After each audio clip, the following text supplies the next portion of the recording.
Shalom dan selamat pagi kepada seluruh jemaat Tuhan dimanapun saudara mengadakan ibadah secara mandiri pada pagi hari ini.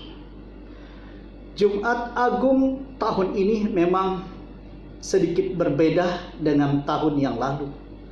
Tahun yang lalu kita bersama-sama memperingati kesengsaraan dan penderitaan Yesus di gedung gereja. Namun tahun ini kita mengadakan secara mandiri di kediaman kita masing-masing. Saya berharap saudara tetap mengadakan ibadah Jumat Agung ini dengan hati yang sungguh-sungguh dan hati yang takut akan Tuhan, supaya saudara mendapatkan berkat dari ibadah yang saudara lakukan di rumah masing-masing. Hari ini saya mengajak kita untuk merenungkan firman Tuhan yang terdapat di dalam Yohanes pasal 19 ayat yang ke-30. Yohanes pasal 19 ayat yang ke-30 berbunyi demikian: Sesudah Yesus meminum anggur asam itu, berkatalah ia, "Sudah selesai." Lalu ia menundukkan kepalanya dan menyerahkan nyawanya. Ada dua kata yang penting kita sorot dari Yohanes pasal 19 ayat 30 ini. Apa kata itu? Sudah selesai. Pertanyaannya saudara, apa yang dimaksudkan dengan sudah selesai yang diucapkan oleh Yesus di dalam ayat firman Tuhan ini? Sudah selesai yang dimaksudkan adalah telah diselesaikan dengan sempurna. Yang dimaksudkan dengan sudah selesai di sini, sudah dibayar dengan harga lunas. Tidak ada sangkut paut lagi. Semuanya telah dikerjakan. Semuanya telah diselesaikan dengan sempurna oleh Yesus di atas kayu salib. Pertanyaannya, apa sih yang Yesus selesaikan di atas kayu salib? Apa yang Yesus bayar dengan harga lunas kepada manusia di atas kayu salib? Yaitu hutang dosa manusia. Dosa manusia tidak bisa diselesaikan dengan cara manusia. Tidak ada satupun manusia yang bisa menyelesaikan hutang dosa manusia dengan Allah. Memang ada sebagian orang berpikir begini. Dengan dia banyak berbuat baik, dengan dia banyak bersedekah dengan orang lain, dia berpikir dosanya bisa diselesaikan dengan perbuatan baik yang ia lakukan. Saudara, jangan keliru. Saudara, kita harus tahu, saudaraku. Apa ya yang saya mau katakan begini? Semakin seorang manusia berusaha berbuat baik, sebetulnya semakin tidak baik orang itu. Semakin seseorang berusaha berbuat baik, sebenarnya mereka makin tidak baik. Aneh bukan? Tentu saya punya alasan, saudara. Mengapa saya mengatakan demikian? Kadang-kadang semakin baik seseorang, dia juga semakin syarat dengan sanjungan-sanjungan yang manusia berikan kepada dia. Mungkin jadi orang berkata, "Wah, pendeta Rudi situ baik sekali." Siapa sih yang tidak senang kalau dipuji dan kalau disanjung? Makanya saya mengatakan, semakin baik seseorang, semakin banyak mendapatkan sanjungan, dan semakin dekat dia untuk jatuh ke dalam dosa kalau dia tidak takut akan Tuhan.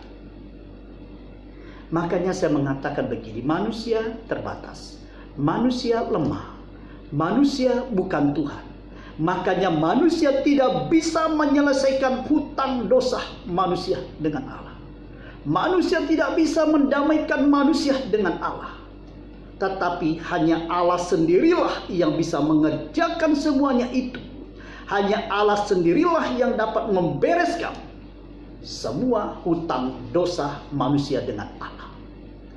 Saudara, kalau kita memperhatikan firman Tuhan dengan teliti, dari sejak kekekalan, Allah telah mempersiapkan putranya yang tunggal, Yesus Kristus, untuk datang menebus dan menyelamatkan umat pilihannya yang berdosa, yang telah memberontak, yang telah terpisah dengan Allah. Jadi luar biasa, saudara, bahwa Allah telah merencanakan sejak kekekalan. Dia telah menyediakan, dia telah mempersiapkan putranya yang tunggal, Yesus Kristus, untuk menyelesaikan semua hutang dosa manusia yang ada di muka bumi ini. Puncak karya Kristus adalah pada kematiannya di atas kayu salib. Kematian Yesus bukan seperti kematian para pendiri agama. Kita harus bisa membedakan. Kematian para pendiri agama adalah kematian sebagai akibat dosa. Upah dosa ialah maut. Namun kematian Yesus Kristus bukan kematian akibat dosa. Kita harus mengerti hal ini. Kematian Yesus Kristus bukan karena akibat dosa, tetapi kematian yang mematikan dosa. Kematian Yesus Kristus adalah kematian yang mematikan dosa. Atau dengan kata lain, kematian Yesus, kematian yang menghidupkan. Mengapa saya mengatakan kematian yang menghidupkan? Karena kematian Yesus telah membayar lunas utang dosa kita kepada Allah. Kematian Yesus di atas kayu salib, dia memperdamaikan kembali manusia dengan Allah. Kematian Yesus Kristus di atas kayu salib, dia menghubungkan kembali manusia dengan Allah. Itu makanya saya mengatakan kematian Yesus adalah kematian yang menghidupkan. Jadi saudaraku, Jumat Agung mengingatkan kepada kita kembali kesengsaraan dan kematian Yesus di atas kayu salib, yang selalu kita memperingati setiap tahun, yang kita namakan Jumat Agung. Harusnya mengingatkan saya dan Bapak Ibu Saudara kembali betapa besarnya kasih Allah itu kepada kita. Yesus mengalami penderitaan yang sangat berat demi kita yang berdosa ini. Bukan sembarangan penderitaan yang Yesus alami. Kalau kita katakan, wah saya menderita di dunia ini, mungkin tidak makan, mungkin sakit sedikit, kita bilang menderita. Sementara penderitaan yang Yesus alami, satu penderitaan yang sangat-sangat berat demi saya dan demi Bapak Ibu Saudara. Ada beberapa hal khusus perlu direnungkan dari penderitaan yang dialami oleh Yesus. Penderitaan apa itu, saudara? Kalau saudara membaca Alkitab, ada salah satu yang dilalui, yang dialami oleh Yesus, yaitu pencambukan. Pencambukan itu sesuatu hal yang membuat kita sangat-sangat menderita. Mungkin kalau orang langsung tembak mati, dor, ya udah kita tidak menderita. Tetapi yang Yesus alami, pencambukan itu sangat-sangat membuat dia sengsara dan menderita. Kalau kita melihat ya, cambuk Romawi itu diberikan benda-benda tajam di ujungnya itu. Kalau kita akan memikirkan itu, ketika itu Yesus dicambuk dan punggungnya dicambuk begitu, kemudian ditarik, kemungkinan ada banyak daging-daging yang ikut ditarik dengan cambuk tersebut. Betapa menderitanya Yesus. Betapa sengsaranya Yesus, dia mengalami semuanya itu. Sebenarnya kitalah yang seharusnya menerima hukuman itu. Tetapi Yesus rela menggantikan kita untuk memikul hukuman itu agar kita diselamatkan. Selain pencambukan, yang terakhir Yesus disalibkan, penyaliban. Bayangkan dan renungkan baik-baik, saudara. Bagaimana rasanya pada waktu paku-paku menembus tangan Yesus. Paku yang menembus kaki Yesus. Kita menginjak paku saja kita sudah berteriak.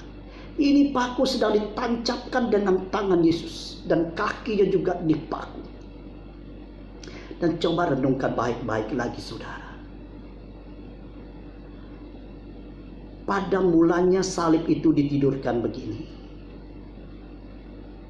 Kemudian didirikan salib itu ketika tegak berdiri seperti ini, saudaraku, salib itu. Bayangkan paku yang sedang tertancap di tangan Yesus dan di kaki Yesus. Bagaimana sakitnya dia menahan badan yang berat sedang ditancapkan dengan paku. Luar biasa penderitaan, kesengsaraan yang Yesus alami. Semestinya kitalah yang seharusnya merasakan semuanya ini sebagai hukuman atas dosa-dosa kita. Tetapi Yesus rela memikul semuanya ini demi kita, agar kita diselamatkan, agar manusia diselamatkan. Inilah penderitaan dan kesengsaraan Yesus Kristus di atas kayu salib. Dia menyelesaikan dengan sempurna hutang dosa manusia dengan Allah. Dia memperdamaikan manusia dengan sempurna di atas kayu salib. Kematian Yesus di atas kayu salib, kuasa maut dikalahkan. Dan kita mendapatkan kemenangan, yaitu hidup kekal. Saudaraku, inti dari segala penderitaan Yesus di atas kayu salib, karena kasih dan cinta Yesus kepada seluruh umat manusia. Betapa besarnya kasih Allah. Dia mau berkorban demi kita. Adakah kita mau sungguh-sungguh berharap dan percaya kepadanya? Adakah kita mau meletakkan seluruh hidup kita kepada Tuhan? Tuhan telah menyelesaikan dengan sempurna semua hutang dosa manusia. Dan tinggal respon kita. Maukah kita buka hati kita untuk menerima Dia sebagai Tuhan dan Juru Selamat hidup kita? Dan kita mendapatkan hidup kekal dan kemenangan dan kuasa maut dikalahkan. Amin.